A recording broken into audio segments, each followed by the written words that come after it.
So I haven't done a driving video in the Foxbody yet.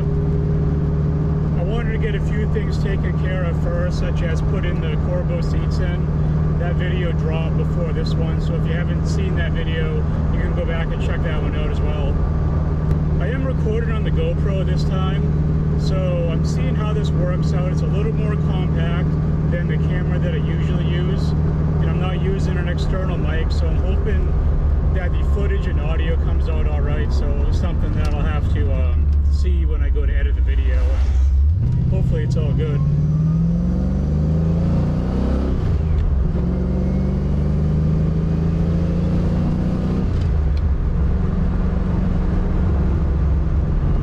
As I said in some of the earlier videos, it is really loud inside this car, so it may seem like I'm yelling, but I just want the audio to be able to pick up what I'm saying. But when I sound dead in this car more and all that stuff, it won't be quite as bad. As far as some of the mod changes that I decided to do on this, I said in the original video where I went over the entire mod list of what I wanted to do with the car, I did leave a few things out, and there's a few things that I wanted to change. The things that I left out is that I never talked about what transmission I'm putting in this. As I said before, it does have a world-class T5, but that's not going to stay in this. It's a subpar transmission for the kind of power that I want to make with this in the long run. So the goal is to put in a Tremec TKX transmission, which will handle the power output that I'm aiming for. And as far as some of the stuff that's changing, I mentioned too that I was going to ditch the coilover setup on the front and run just a regular spring and shock setup on this, which is true to a sense, but I don't want to mix and match parts together. In order to do that, with running the Maximum Motorsports K member, which I want to run, I would have to get BMR front control arms with the spring perches on them, because Maximum Motorsports only makes their A-arms for coilovers. And I didn't want to mix and match the parts as far as suspension geometry. I wanted to keep everything the same. So what I'm going to do is I'm going to run the Maximum Motorsports front coilover kit with the Bilstein V6 series shocks. So I'm still keeping the same shocks that I wanted on the front. They're just going to be in a coilover format. I think that will be a pretty nice setup overall. It should handle quite well, and that plus the rear suspension mods that I'm doing should complement each other pretty well for the most part. There's still a lot that I'm learning with this car in particular, and Foxbodies in general. I touched on a video previously that I have owned another Foxbody, but I'm trying to absorb as much information as I can. And I have friends that have had these for a long time, so they're a really good resource. And the guys on YouTube that have been doing Foxbody content for a long time, I've been watching a lot of their videos, like Infamous Project, Castle, Brutal. Those guys are really good. I've watched some Neo Mustangs too. He's really good.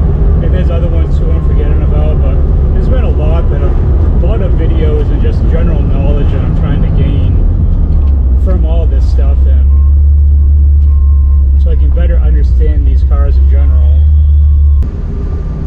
Now, I have driven this car a few times before.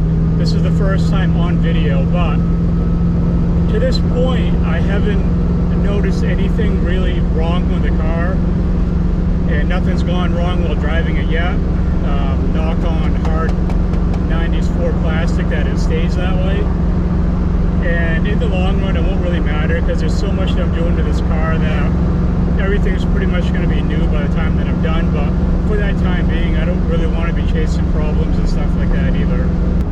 But I was just out driving my 2022 Bronco for a little while, doing errands and stuff like that, before I came home, jumped in the Fox to do this video. And while it's a real big difference, and the technology difference from 2022 back to 1993, and it's good. That's what I wanted. That's why I got a Foxbody as well, was to have that that jump in technology where it wasn't something so new and so refined, so that when I did do something like go and drive the Bronco for a while, and I could go and enjoy something with like the Fox, and and how that drives and how it compares to more newer and modern tech, because it's totally different. And for being the age that this is, it really doesn't drive all that bad. But I'm speaking in terms of how good does a 93 Foxbody really drive. Not all that great, at least this one in this form. When I'm done with it, it will be much, much better. But for the most part, I mean, it's really not terrible. And I mentioned in an earlier video too that the brakes on this were absolutely horrible. I'm slightly more used to them now. That doesn't mean I'm keeping it. I'm not sure if the 5-lug swap is going to be done by this point or not. It depends on when this video drops and when all that's done, and how I release the videos. But once the 5-lug swap is done and it has disc brakes all the way around, it is going to stop much, much better than what it does right now.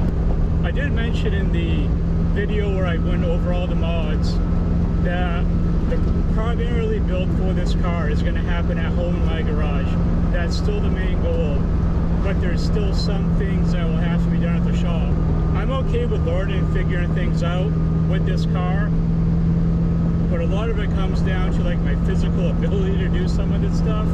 And I'm going to touch on a little bit of personal stuff about me, but as of the time of filming this video, the preceding days before that, my back has been an absolute friggin' wreck. This is the first day where I've been able to really get up and walk around without being in pain. I suffer pretty bad from compressed discs in my lower back, and every once in a while that flares up really bad. And I think that happened when I did the seat install for these Corbos. When I did that video, the constant bending over, picking the old seats up and taking them out, putting the Corbos in. Of course, there was a lot of stuff in that video that was cut out, but my point is that I was going to do this 5-lug swap at home. I was going to wait until this fall and do it, but I kind of want the 5-lug swap done sooner than later. And the fact that I really screwed my back up, that really messed that up. And now that I'm on the back end of my back, you know, getting back to normal, I don't want to jump right out in the garage and start doing stuff to really screw it up again until it's back to where it was before I messed it up. But that's what I mean about like physical limitations, and I've touched about that on my Discord before. It's come up in conversation where I just said sometimes my back is really friggin' screwed up and I just really don't want to do work on the car because it really makes it hard. And you know, during the wintertime months, if that happens while working on the car, it's no big deal. It's hurt for like maybe a week or so, but winter's so damn long up here that I can take the time to, you know, get over it and then continue working on the car again. But for right now, I just want to enjoy driving the car in the summer and not really have it down. So if the shop can take it and do the 5-lug swap within like a week or so, that would be great, because with my work schedule and available free time, I don't always have the time to do it either. But with winter time, I got tons of free time because I don't do anything and the weather sucks, so might as well be in the garage working on the car. I did get these Corbo belts adjusted how I wanted them, as close as I could get it done. They're really hard to adjust for, like I said in the other video, it's really hard to adjust for everyone's body type. They're a universal belt, and trying to get everything situated right where it all fits correctly is pretty tough. The issue that I keep running into is if you tighten these shoulder belt straps down so the belts are pretty tight, it pulls up on the lap belt, and you don't want the lap belt riding across your stomach, you want it riding across your hips, and the belts just don't want to do that. So you kind of have to leave these a little bit loose so it will keep the lap belt a little bit lower. But as far as the setup goes overall, I'm so glad that I did it. These Corbo A4s are really, really comfortable.